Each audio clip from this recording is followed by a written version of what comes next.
नमस्कार विद्यार्थी मित्रो, इयत्ता 10वी गणित भाग 1 मधील प्रकरण 5 अर्थात प्रोबॅबिलिटी म्हणजे संभाव्यता या प्रकरणामध्ये आपण इंट्रोडक्शन ऑफ प्रोबॅबिलिटी अर्थात संभाव्यतेची ओळख, रँडम एक्सपेरिमेंट म्हणजेच यादृच्छिक प्रयोग, त्याचबरोबर सॅम्पल स्पेस अँड इव्हेंट म्हणजेच नमुना अवकाश आणि घटना, त्याचबरोबर प्रोबॅबिलिटी ऑफ अन इव्हेंट म्हणजेच घटनेची संभाव्यता आणि त्याचबरोबर या प्रकरणातील प्रॅक्टिस सेट 5.1, 5.2, 5.3, 5.4 अर्थात सराव संच 5.1, 5.2, 5.3 आणि 5.4 या सर्व घटकांचा आपण अभ्यास करणार आहोत. तेव्हा तुम्हा सर्वांचं मनपूर्वक स्वागत.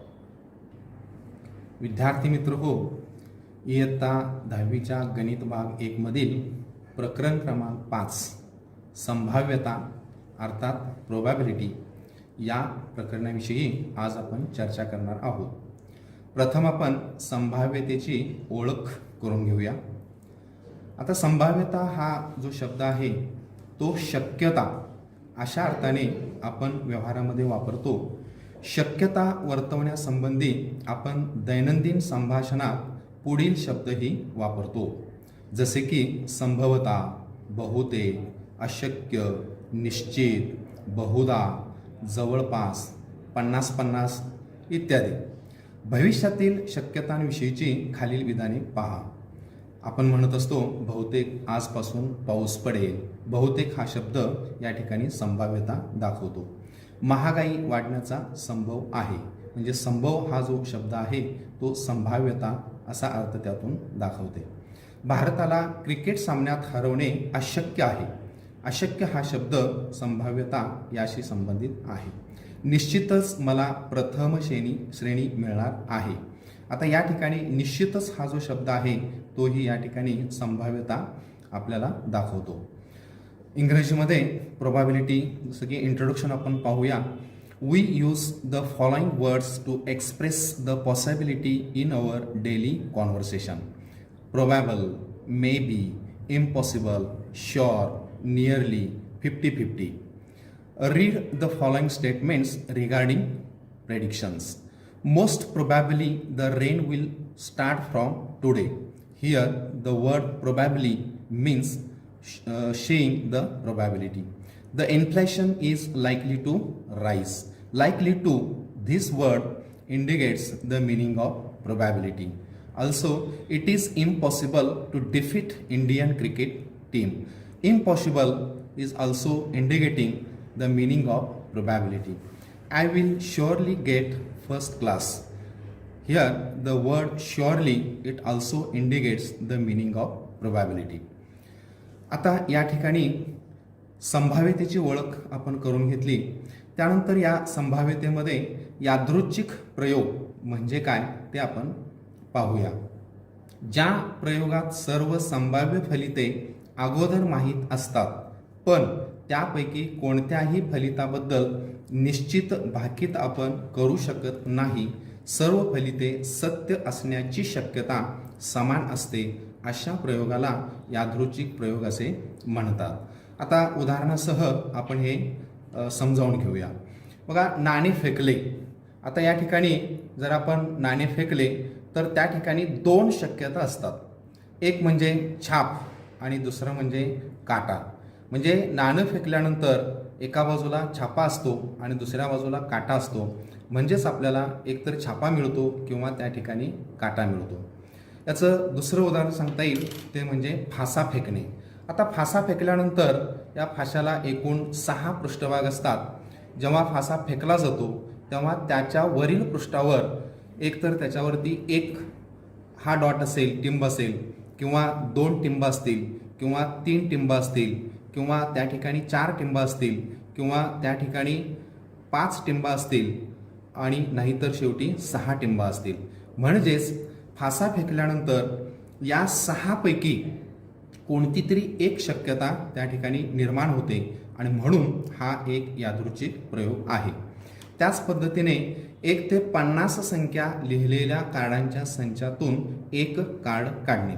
आता कार्डावरती आपण जर 1 ते 50 अंक लिहिलेले असतील तर जेव्हा आपण त्या संचातून एक कार्ड बाजूला काढतो तेव्हा कोणता तरी एक अंक लिहिलेलं कार्ड आपल्याला त्या ठिकाणी मिळतं. म्हणजेच या प्रयोगाची निष्पत्ती किंवा संभाव्य फलित हे आपल्याला अगोदरच माहीत असतं, पण निश्चितपणे आपण त्या संदर्भात भाकीत करू शकत नाही.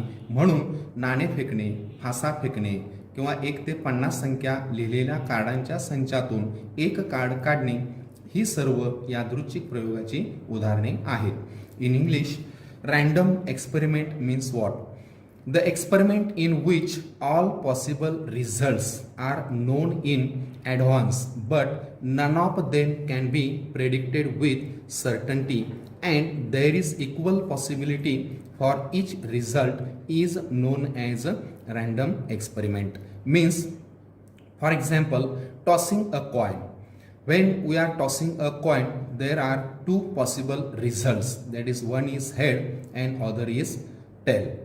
Throwing a die means when we are going to throw a die, there are 6 possible results, that means either 1 or 2 or 3 or 4 or 5 or 6, but we can't judge whether a particular number is on the upper face. Picking a card from a set of cards bearing the number from 1 to 50. So all these are the 3 examples of random experiment. यानंतर निष्पत्ती म्हणजे काय ते आपण पाहू. यादृच्छिक प्रयोगाच्या फलिताला निष्पत्ती म्हणतात. आता कोणताही यादृच्छिक प्रयोग आपण केला तर त्या ठिकाणी जे निश्चित फलित असतं त्या फलितालाच निष्पत्ती असे म्हणतात. आता उदाहरणार्थ आपण पाहूया, एक नाणे फेकणे या यादृच्छिक प्रयोगाच्या 2च निष्पत्ती आहेत. ते म्हणजे एकतर छापा ज्याला आपण एच म्हणतो किंवा काटा ज्याला आपण टेल म्हणतो. म्हणजे नाणे फेकल्यानंतर हेड किंवा टेल किंवा छापा किंवा काटा या 2च निष्पत्ती किंवा फलित शक्य असतात. म्हणून नाणे फेकणे या यादृच्छिक प्रयोगाच्या या 2 निष्पत्ती आहेत. त्याचबरोबर एक फासा फेकणे या यादृच्छिक प्रयोगात त्याच्या 6 पृष्ठभागांवर असणाऱ्या टिंबांच्या संख्येवरून 6 निष्पत्ती शक्य आहेत. आपल्याला माहीत आहे की फाशाला एकूण 6 पृष्ठभाग असतात आणि प्रत्येक पृष्ठभागावर पहिल्या पृष्ठभागावर 1, दुसऱ्या पृष्ठभागावर 2, तिसऱ्या पृष्ठभागावर 3, चौथ्या पृष्ठभागावर 4, पाचव्यावर 5 आणि 6व्या पृष्ठभागावर 6 टिंबा असतात. जेव्हा फासा फेकला जातो तेव्हा त्याचा वर येणारा जो पृष्ठभाग असतो त्या पृष्ठभागावर 1 किंवा 2 किंवा 3 किंवा 4 किंवा 5 किंवा 6 यापैकी टिंबांची संख्या त्या ठिकाणी असते. म्हणजेच फासा फेकल्यानंतर या 6 पैकी 1 निष्पत्ती त्या ठिकाणी आपल्याला आढळून येते. 1 ते 50 संख्या लिहिलेल्या कार्डांच्या संचातून एक कार्ड काढणे या प्रयोगात 50 निष्पत्ती शक्य आहेत. म्हणजे 1 ते 50 संख्या प्रत्येक कार्डवरती लिहिल्यानंतर त्या ठिकाणी जेव्हा आपण एक कार्ड बाजूला काढतो तेव्हा त्या ठिकाणी आपल्याला लक्षात येतं की त्या कार्डवर 1 ते 50 पैकी कोणता तरी एकच अंक त्या ठिकाणी असतो. म्हणजेच 1 किंवा 2 किंवा 3 किंवा 49 किंवा 50. याचाच अर्थ या यादृच्छिक प्रयोगाची एकूण त्या ठिकाणी 50 निष्पत्ती आपल्याला पाहायला मिळतात. त्याचबरोबर समसंभाव्य निष्पत्ती म्हणजे काय ते आपण पाहू. या दिलेल्या निष्पत्तींपैकी कोणतीही निष्पत्ती प्राधान्यक्रमाने मिळत नसेल किंवा सर्व निष्पत्तींची समान शक्यता असेल तर त्या समसंभाव्य निष्पत्ती आहे असे म्हणतात. आता समसंभाव्य निष्पत्ती म्हणजे काय बघा, की या ठिकाणी नाणे फेकल्यानंतर 2 निष्पत्ती, एक म्हणजे काटा आणि दुसरा म्हणजे छापा. आता नाणे फेकल्यानंतर एकतर छापा मिळेल किंवा काटा मिळेल, पण या ठिकाणी प्रत्येक वेळेला उधळल्यानंतर एकच नाणे किंवा छापा आपल्याला मिळू शकत नाही. म्हणजेच प्राधान्यक्रमाने एकच आपल्याला नाणे छापा किंवा काटा मिळत नसतो, म्हणजे सर्व निष्पत्तींची समान शक्यता या ठिकाणी असते आणि म्हणूनच या प्रकारच्या निष्पत्तीला समसंभाव्य निष्पत्ती आहे असे म्हणतात. उदाहरणार्थ आपण बघूया, जर आपण एक नाणे फेकले तर छाप किंवा काटा मिळण्याची निष्पत्ती समसंभाव्य असते. याचा अर्थ काय? समजा आपण 10 वेळा एक नाणे जर फेकले तर एक अंदाजे 5 वेळेला छापा येतो आणि 5 वेळेला त्या ठिकाणी काटा येतो. जर आपण एक फासा फेकला तर फाशाच्या वरच्या पृष्ठभागावर 1, 2, 3, 4, 5, 6 यापैकी एक संख्या मिळण्याची शक्यता समान असते, म्हणजेच त्या समसंभाव्य निष्पत्ती असतात.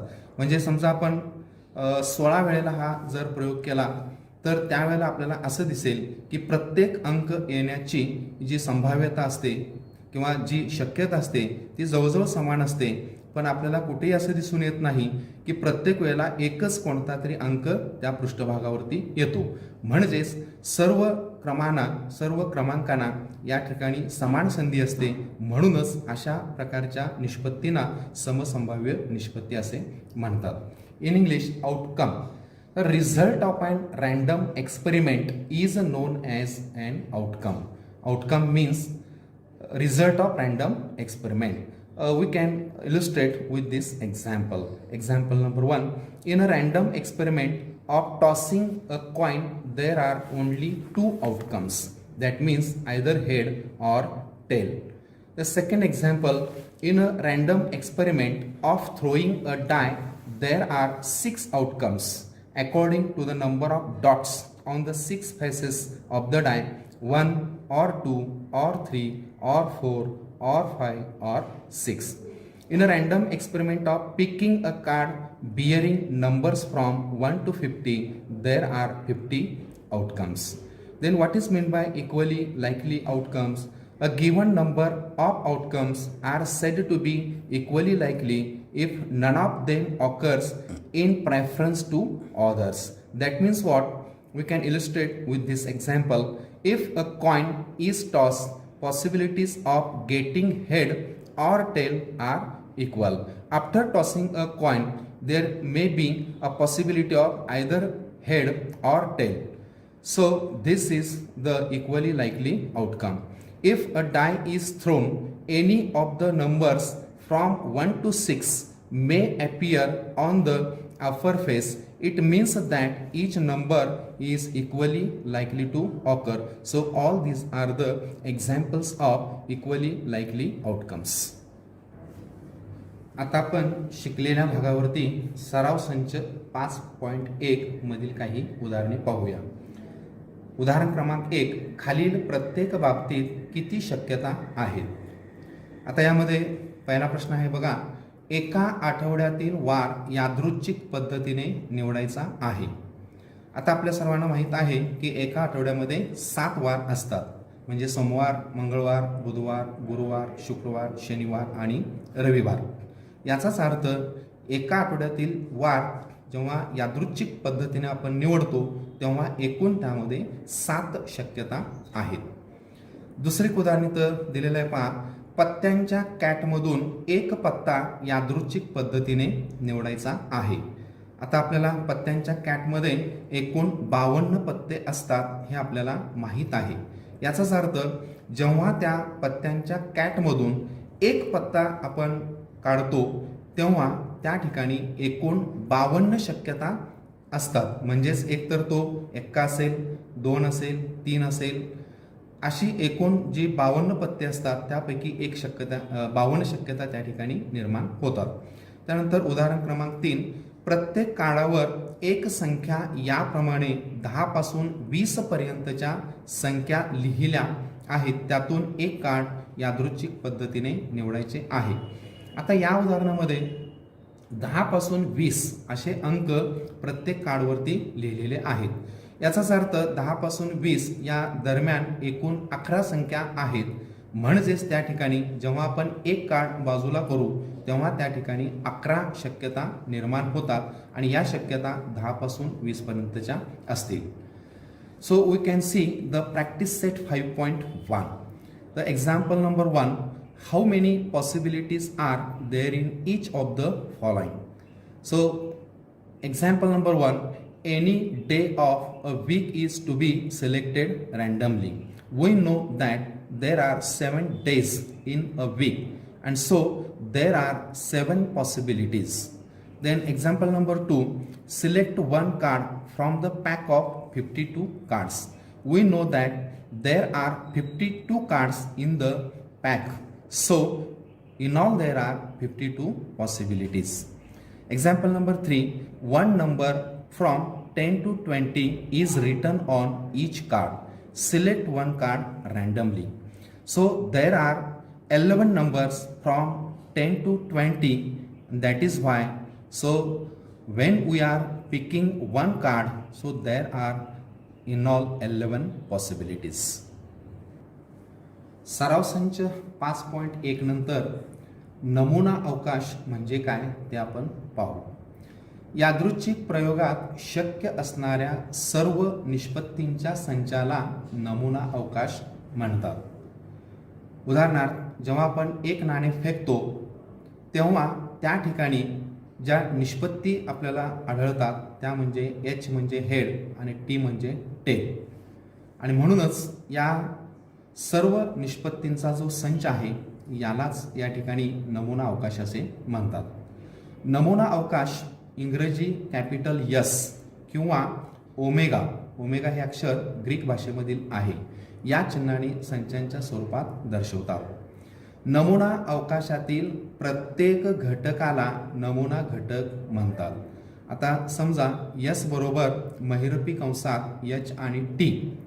आता यामध्ये दोन घटक आहेत एच आणि टी. या एच आणि टी या प्रत्येक घटकाला नमुना घटक असे म्हणतात.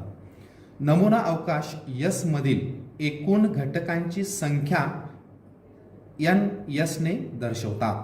म्हणजे ज्या एक नाणे फेकल्यानंतर यस बरोबर एच आणि टी हा जो संच आहे या संचामध्ये एकूण नमुना घटकांची संख्या 2 आहे आणि म्हणून एन एस बरोबर 2 असे लिहितात. जर एन एस शांत असेल, शांत याचा अर्थ मर्यादित, तर त्याला शांत नमुना अवकाश असे म्हणतात.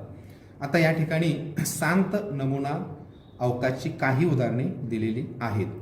एक नाणे फेकले, आता आपण पाहिलं की सॅम्पल स्पेस किंवा ज्याला आपण नमुना अवकाश यस बरोबर एच आणि टी हे 2 नमुना घटक मिळतात आणि एन एस बरोबर 2. आता एकाऐवजी जेव्हा आपण 2 नाणी फेकतो तेव्हा नमुना अवकाश यस बरोबर महिरपी कंसात या ठिकाणी पहिल्या नाण्यावरती एच असेल, दुसऱ्याही नाण्यावरती एच असेल. दुसरी शक्यता पहिल्या नाण्यावरती एच असेल आणि दुसऱ्या नाण्यावरती टी असेल. तिसरी शक्यता पहिल्या नाण्यावरती टी असेल आणि दुसऱ्या नाण्यावरती एच असेल. आणि चौथी शक्यता दोन्ही नाण्यावरती टी असेल. म्हणजेच या नमुना अवकाशमध्ये एकूण 4 घटक आहेत आणि म्हणून एन एस बरोबर 4. उदाहरण क्रमांक 3, जेव्हा 3 नाणी फेकली जातात तेव्हा नमुना अवकाशमध्ये एकूण घटकांची संख्या ही 8 मिळते. बघा, एक नाणं फेकल्यानंतर एन एस बरोबर 2, 2 नाणी फेकल्यानंतर एन एस बरोबर 4, 3 नाणी फेकल्यानंतर एन एस बरोबर 8. याचाच अर्थ या ठिकाणी 2चे दुप्पट 2, 4, 4चे दुप्पट 8 या पद्धतीनं आपल्याला नमुना घटकांची संख्या मिळते. जेव्हा 3 नाणी फेकली जातात तेव्हा तीनही नाण्यावरती हेड किंवा एच मिळण्याची शक्यता असते. दुसरी शक्यता पहिल्या 2 नाण्यांवरती एच आणि तिसऱ्या नाण्यावरती टी. तिसरी शक्यता पहिल्या नाण्यावरती एच, दुसऱ्या नाण्यावरती टी आणि तिसऱ्या नाण्यावरती एच. चौथी शक्यता पहिल्या नाण्यावरती टी आणि उर्वरित 2 नाण्यांवरती एच एच. पाचवी शक्यता पहिल्यावरती एच, दुसऱ्या आणि तिसऱ्यावरती टी. सहावी शक्यता पहिल्यावरती टी, दुसऱ्यावरती एच आणि तिसऱ्यावरती टी. सातवी शक्यता पहिल्या 2 नाण्यांवरती टी आणि शेवटच्या नाण्यांवर एच. आणि 8वी शक्यता तीनही नाण्यांवरती टी. अशा पद्धतीने त्या तिन्ही नाण्यांवर या एकूण 8 शक्यता इथं दिसतात आणि म्हणून एन एस बरोबर 8. त्याचबरोबरीनं जेव्हा आपण एक फासा फेकतो, एक फासा फेकल्यानंतर आपण पाहिलं की त्या फाशाला एकूण 6 पृष्ठभाग असतात. म्हणजेच प्रत्येक पृष्ठभागावरती 1 2 3 4 5 आणि 6 अशा या ठिकाणी संख्या मिळतात. पण जेव्हा आपण दोन फासे फेकू तेव्हा त्या ठिकाणी एकूण नमुना घटकांची संख्या ही 36 होते. आता हे कसं सांगता येईल बघा. तर यस बरोबर पहिल्या फाशावरील पहिल्या पृष्ठभागावर 1 असेल तर दुसऱ्या फाशाच्या पृष्ठभागावरती 1 असेल, म्हणजेच 1 1. त्यानंतर पहिल्यावरच्या फाशावरती 1 असेल, दुसऱ्यावरती 2, पहिल्यावरती 1 असेल, दुसऱ्यावरती 3, 1 4, 1 5, 1 6. त्याच्यानंतर पहिल्या फाशावरती 2 हा अंक असेल किंवा 2 टिंबा असतील आणि दुसऱ्या फाशावरती 1 असेल. त्यानंतर 2 2, 2 3, 2 4, 2 5, 2 6. त्यानंतर पहिल्या फाशावरती 3 हा अंक असेल, दुसऱ्या फाशावरती 1 असेल. याच पद्धतीनं 3 2, 3 3, 3 4, 3 5, 3 6. त्यानंतर पहिल्या फाशावरती 4 असू शकेल, दुसऱ्या फाशावरती 1 आणि या पद्धतीने 4 2, 4 3, 4 4, 4 5, 4 6. पहिल्या फाशावरती 5 असेल, दुसऱ्या फाशावरती 1 असेल. त्यानंतर 5 2, 5 3, 5 4, 5 5, 5 आणि 6. आणि शेवटच्या ह्याच्यामध्ये पहिल्या फाशावरती 6 हा अंक असेल किंवा टिंब असतील, दुसऱ्या फाशावरती 1 असेल. या पद्धतीनं 6 2, 6 3, 6 4, 6 5 आणि 6 6 अशा पद्धतीने एकूण या ठिकाणी 36 शक्यता निर्माण होतात आणि म्हणून या ठिकाणी या नमुना अवकाशमधील एकूण घटकांची संख्या ही 36 असते. म्हणून NS बरोबर 36. We can explain this in English. Sample space. नमुना अवकाश म्हणजे sample space. The set of all possible outcomes of a random experiment is called the sample space. That means the possible outcomes. Here one coin is tossed, then there are two possible outcomes, that is H and T, and therefore here are the two possible outcomes, so this is called the sample space. Sample space is denoted by English capital letter S or omega in Greek language. Each element of sample space is called a sample point. That means when one coin is tossed, then S is equal to in curly bracket H comma T. That means here are the two elements H and T. So these two elements is known as the sample point, and so number of sample points are here 2. The number of element in the set S is denoted by NS.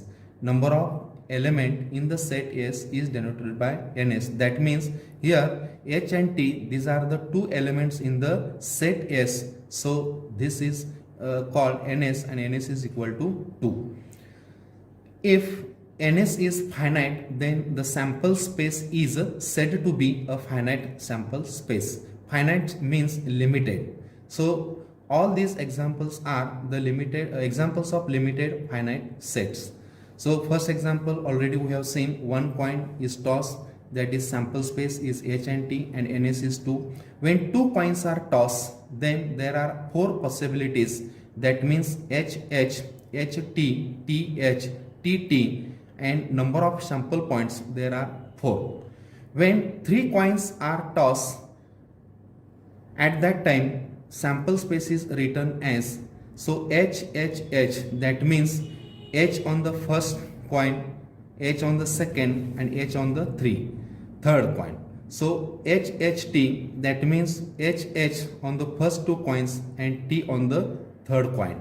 H T H, T H H, H T T, T H T, T T H, and last T T T. That means all 3 coins having tail on the upper face. So these are the 8 possibilities, and hence number of sample points that is equal to 8. When two dice are thrown, then there are in all 36 possibilities. And what are these possibilities? That means one on the first die and one on the second die. So 1 1, 1 2, 1 3, 1 4, 1 5, 1 6. As likely 2 1 2 2 2 6, 3 1 3 2 3 6, 4 1 4 2 4 6, 5 1 5 2 and 5 6. and lastly 6 1 up to 6 6. So these are the all 36 possibilities, and hence the number of sample points are 36 in throwing a dice twicely.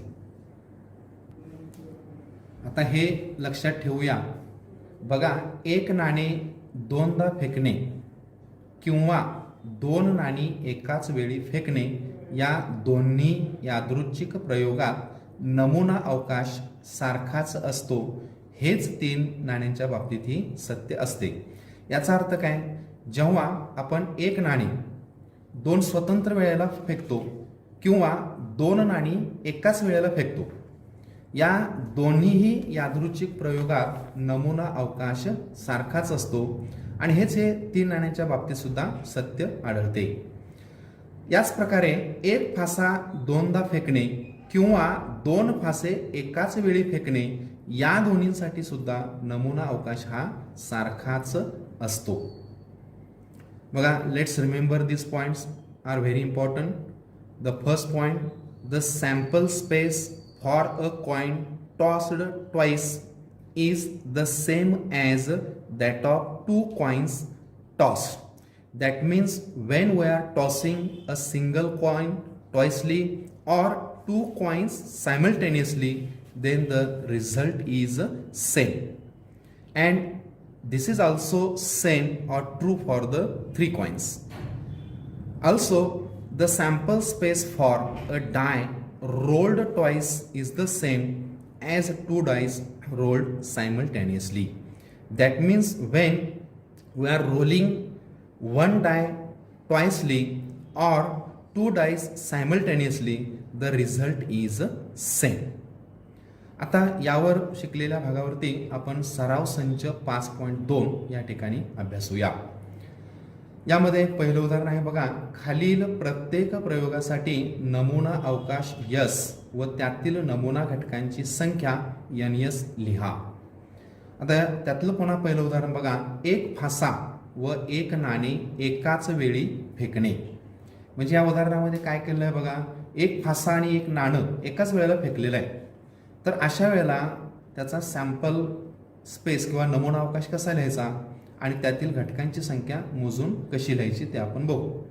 तर yes, नमुना अवकाश बरोबर बघा भैरपी कंसामध्ये लिहिलं जातं.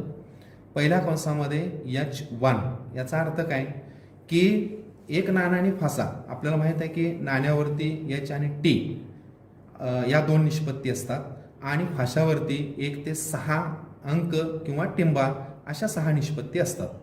म्हणजे काय होईल बघा, नाण्यावरती H असेल आणि फाशावरचा 1 हा अंक असेल, नाण्यावरती H असेल आणि फाशावरती 2 हा अंक असेल, नाण्यावरती H असेल फाशावरती 3 हा अंक असेल, नाण्यावरती H असेल फाशावरती 4, नाण्यावरती H फाशावरती 5, नाण्यावरती H आणि फाशावरती 6. आणि याच पद्धतीनं नाण्यावरती T असेल आणि फाशावरचा 1 हा अंक असेल, नाण्यावर T फाशावरती 2, T3, T4, T5, T6 अशा पद्धतीनं एकूण या ठिकाणी आपल्याला 12 निष्पत्ती या ठिकाणी दिसतील. आणि म्हणून या नमुना अवकाशमध्ये एकूण जर आपण घटकांची संख्या मोजली तर 12 होतात, आणि म्हणून NS नमुना घटकांची संख्या ही इथं 12 आपल्याला दिसते. आता याच ठिकाणी एक दुसरं उदाहरण दिले बघा, 2, 3, 5 या अंकापासून अंकांची पुनरावृत्ती न करता 2 अंकी संख्या तयार करणे. म्हणजे 2, 3 आणि 5 या 3 अंकांपासून आपल्याला 2 अंकी संख्या तयार करायची आहे, पण या संख्या तयार करत असताना अंकांची पुनरावृत्ती व्हायला नको. आणि मग या ठिकाणी नमुना अवकाश कसा लिहिला जाईल तर बघा, याच बरोबर महिरपी कंसामध्ये 2 आणि 3 पासून 23 ही 2 अंकी संख्या तयार होईल. 2 आणि 5 या अंकांपासून 25 ही 2 अंकी संख्या तयार होईल. 3 आणि 2 पासून 32 ही 2 अंकी संख्या तयार होईल. 3 आणि 5 पासून 35 ही 2 अंकी संख्या तयार होईल. 5 आणि 2 पासून 52 ही संख्या तयार होईल. आणि 5 आणि 3 पासून 53 ही 2 अंकी संख्या तयार होईल. याचाच अर्थ 2, 3 आणि 5 या 3 अंकांपासून आपल्याला एकूण 6 संख्या तयार झालेल्या पाहायला मिळतात आणि म्हणून या ठिकाणी नमुना घटकांची संख्या ही 6 आहे, म्हणजेच NS बरोबर 6. So we will see here practice set 5.2. Example number 1. For each of the following experiments, write sample space S and number of sample points. So in this example, we are going to learn how to write sample space and how to write number of sample points. So first example, one coin and one die are thrown simultaneously. That means one coin and a die thrown simultaneously means at the same time. So what will be the sample space? We know that there are two possibilities when a coin is tossed, that is H and T, and there are 6 possibilities when a die is rolled. So when we are going to write the sample space for one coin and one die simultaneously, then it will be like this. S is equal to H and 1, that means a coin having H and die having 1, coin H, die 2, H3, H4, H5 and H6. And also coin having T and die 1, die 2 means T2, T3, T4, T5 and T6. That means there are in all 12 possibilities, and therefore there are 12 elements in this sample space, and hence the number of sample points, that is NS, is equal to 12. Example number 2. 2-digit numbers are formed using digits 2, 3 and 5 without repeating a digit. That means we are using 3 digits 2, 3 and 5. So taking care that without repeating, we are writing the 2-digit numbers, maximum 2-digit numbers. So the sample space S is equal to, look here, from 2 digits 2 and 3, 23, 2 and 5, 25, 3 and 2, 32, 3 and 5, 35, 5 and 2, 52, 5 and 3, 53. So there are in all 6 2-digit numbers from these 3 particular digits. So number of elements are here 6, and therefore NS is equal to 6. विद्यार्थी मित्रांनो, संभाव्यता या प्रकरणामध्ये आपल्या या पहिल्या एपिसोडमध्ये आज आपण या ठिकाणी संभाव्यतेची ओळख, यादृच्छिक प्रयोग व निष्पत्ती आणि नमुना अवकाश, आणि त्याचबरोबर या भागावर आधारित असणारे सराव संच 5.1 आणि 5.2 यांच्याविषयी चर्चा केली. So here in this topic probability, we have seen the introduction of probability, random experiment, sample space, and the practice set based on these points, that means 5.1 and 5.2, that's we have studied.